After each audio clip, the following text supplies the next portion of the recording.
sentia em seus ombros o grande peso da responsabilidade.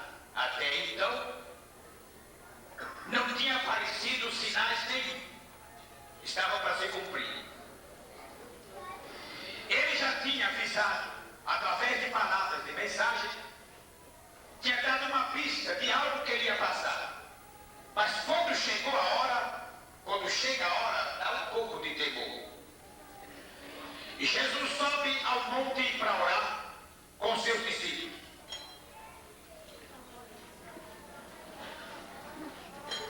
E chegando em um determinado lugar, ele sente como uma agonia, uma aflição, que dá para eu entender que ele até mesmo se preocupou com os discípulos do seu estado psicológico que foi abalado. A gente sente assim, ele se abalou. Ele vai e diz assim: vocês fiquem aqui, isso no pé do morro, do monte, e eu volto já. E Jesus subiu mais à frente e atrás do quilo de pedra para orar. E a oração de Jesus, esta oração, foi muito dolorosa. Eu entendo que não foi bem uma covardia da parte dele, que Deus não é covarde, mas houve temor. Para vocês verem que ele representava nós. Na hora que a coisa trava, na hora que a luta vem, se você não se afirmar, é perigoso. Porque nesse momento você vê Jesus preocupado. Ele nem quis orar ao Pai na frente dos apóstolos, eu entendo. Talvez pelo respeito. O que ele ia falar para Deus era coisa muito forte.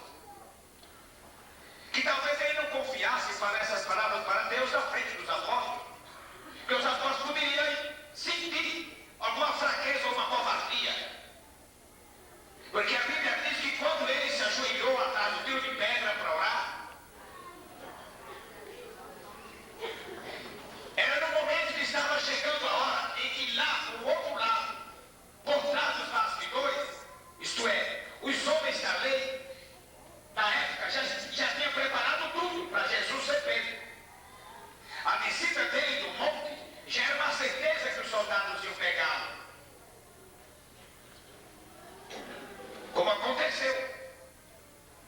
E que dali para frente, quando ele descesse do monte, dali para frente, ele ia carregar o maior peso, que era a cruz, ia enfrentar a própria morte. E os irmãos sabem que na hora da morte a pessoa recua mesmo. Tem que estar com Deus. Fale amém. Amém. Mas Jesus, no Getsemane, ele orou ao Pai dizendo: meu Pai, aqui eu me encontro. Tinha deixado os apóstolos lá embaixo. Está sozinho. Mas foi uma oração, não, da gente. Vai para mim. Vocês se arrepiaram. Foi muito forte. Ele suava. A voz trêmula, parece que eu estou vendo. E Jesus gritava, berrava no monte. Ele dizia: meu Pai. Sei que as Escrituras precisam se cumprir. Sei dos acontecimentos. Mas ele tinha visões, ele via. Conforme ele estava orando, ele via o chicote, pá! Ele via a cruz. Via visão. E aí era o que forçava ele a orar mais. Ele orava e ele via. Deus mostrava, o Pai mostrava para ele, como se fosse uma fita de cinema, todo o drama que ele ia passar no caminho do Gólgota, do monte chamado Caveira. Ele via tudo. Ele via o julgamento dele com Barrabás. Ele via Pilatos enfrentá-lo. Ele via os homens correrem, gritos, desmaio. Via Maria se lamentar. Ele via os apóstolos aflitos. Ele via quando os soldados iam pegá-lo. Ele via quando alguém arrancava a espada e arrancava a orelha do soldado.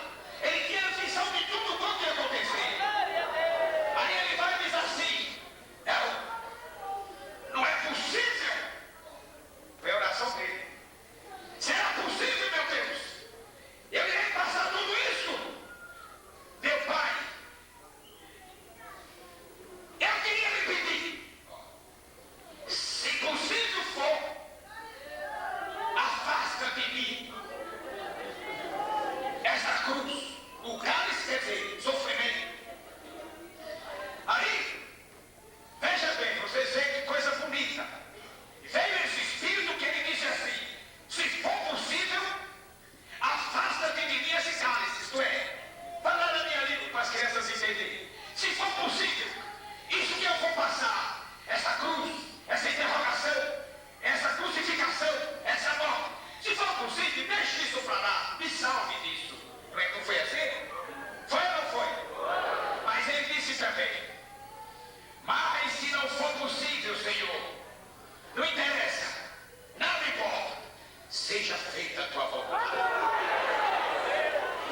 Palavra linda. Deus nos ajude, fale amém. Fale amém mesmo. Deus nos dê a paz. Deus ajude na nossa luta. Deus nos livre de tudo. Mas que seja a sua vontade. Se amanhã eu ou você tiver de passar por algum obstáculo na vida, seja ele tenebroso, a ponto da gente querer recuar, eu queria pedir para Deus para tirar esse obstáculo, se for possível. Mas se não for possível, então que o obstáculo fique aí, mas que Deus vai comigo enfrentar. Não tem nada que venha obstáculo na vida do homem, quando ele está seguro, como ele está armado. É Cristo, o homem anda na selva desarmado, mas quando ele tem uma arma, ele enfrenta o leão, enfrenta a onça. Não devemos ter medo do inimigo como nós estamos alicerciados, meu irmão. Viu? Se a gente está armado, não devemos ter nada. E a palavra de Deus é as armaduras do homem. No livro de Efésios, capítulo 6, é 6 desse, e versos 10 e diante, está escrito assim: tomai as armaduras de Deus enquanto é tempo. Quem falou foi Paulo. Não deixe para amanhã. Você que é precipitado em coisas que não é necessária, então se apresse agora. Não fique desarmado. Tome as armaduras de Deus antes que o inimigo chegue. Chegará um dia que vocês vão ter que enfrentar o inimigo para cumprir a palavra do mestre que diz: eis que eu vos envio como cordeiro. Então, se nós somos cordeiros que vamos ser enviados no meio dos lobos, nós temos que estar preparados. E o preparo está aqui. O próprio Jesus, em Getsemane, ele diz: ó meu Pai, se possível for, afasta-te de mim esse cálice. Mas se não, seja feita a tua vontade.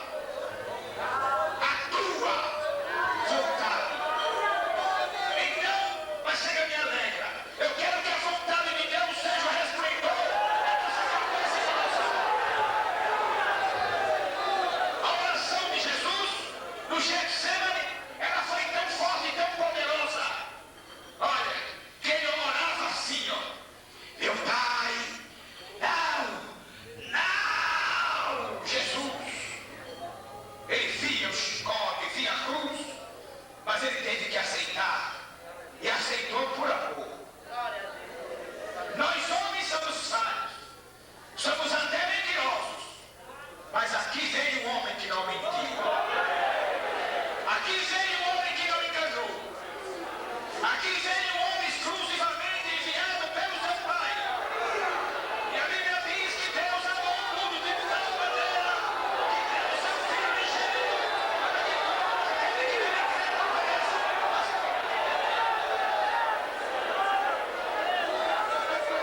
fosse quase uma pingueira. Caía dele, caía de chorar. E o suor dele transformou em sangue. A pedra que ele orou ficou cheia de sangue e jorrava. As mãos, o rosto, já imaginou? Virou sangue. Jesus levanta. Deus não retirou nada. É fogo, né? Se Deus estiver nos provando, é melhor a gente aceitar a provação. Olha, é provação. E outra coisa, qualquer seja a sua situação, você está na igreja, você está na casa de Deus, fala amém. Ah, porque a minha situação não é boa, mas se você estivesse aqui era pior. Então fale amém. Fale, está bom demais. Às vezes, está aqui na igreja. Agora vejam só. Ele levantou, estava sozinho e desce. Quando ele vai descendo, ele vai encontrar quem? Vocês esqueceram? Quando ele subiu acompanhado de discípulos, não foi? Mas ele deixou os discípulos aqui e subiu só. Foi assim? Agora, se ele está descendo, evidente que ele vai encontrar novamente. Então ele encontrou os discípulos. Só que encontrou diferente. Não estava como ele deixou. Jesus achou um absurdo. Não achou, João? Foi mesmo um absurdo. Olha, chegando a hora do perigo, e já corria boatos que Jesus tinha que ser morto. Jesus já tinha dado uma pista que a hora era chegada, tinha confortado. Olha, já tinha feito reuniões com eles, várias. Já estava tudo pronto para enfrentar a luta, a guerra.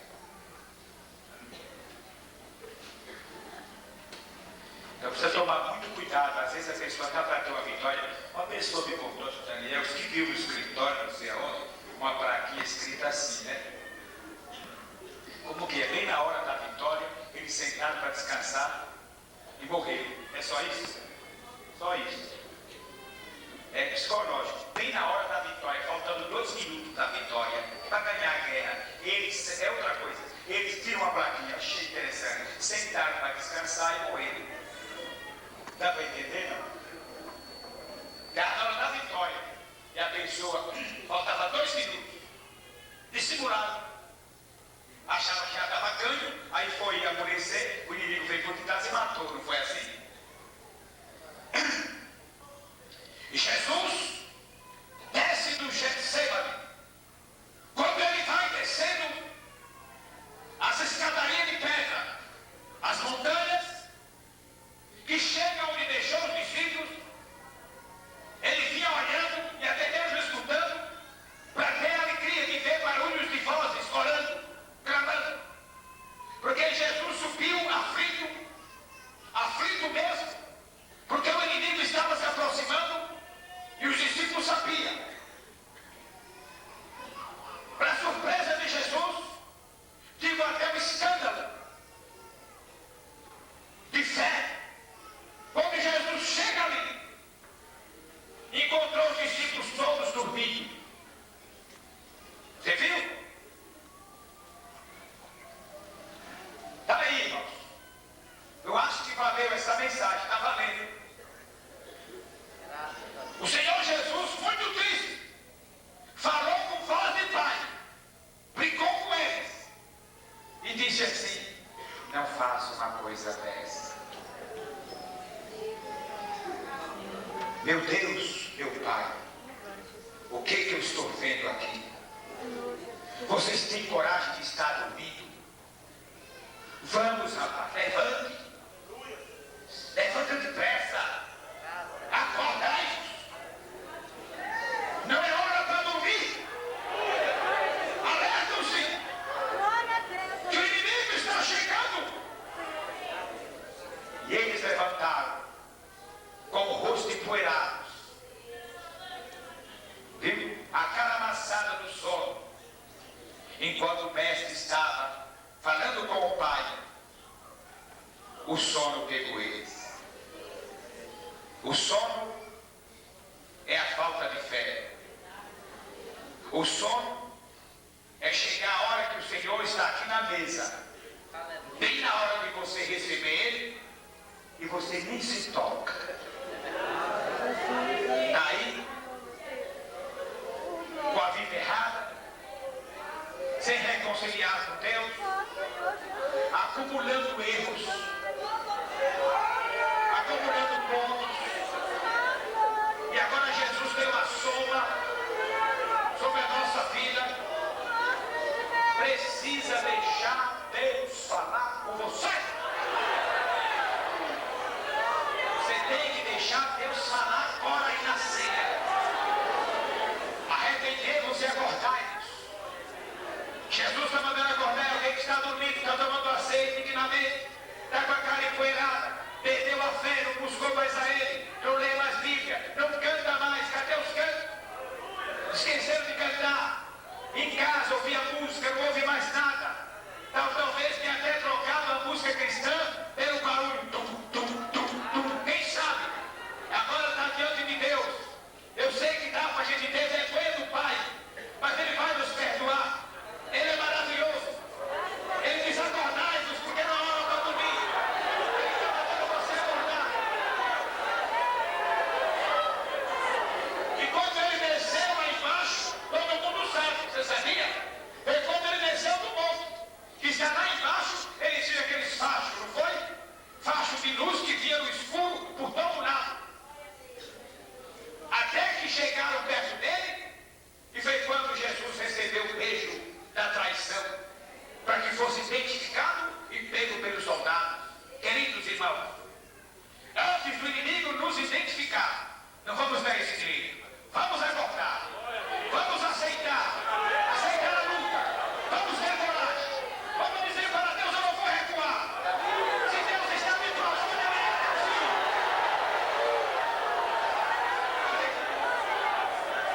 Silêncio. A doença que está em seu corpo, ela não veio para me matar. Se você é crente, Deus está me provando. Talvez você tenha reclamado, tenha chamado Deus de surdo, ou deixa até pensando: será que Deus não está me vendo? Ele está. É uma prova. Quem sabe o Senhor é hoje o dia dessa prova. A doença do teu filho, a rebeldia do teu marido, o problema na tua casa. Se for Deus me provando, aceite o amor, porque agora mesmo Deus está falando com você. Graças a Deus. Eu terminei essa mensagem em nome do Senhor assim. Amém. Amém.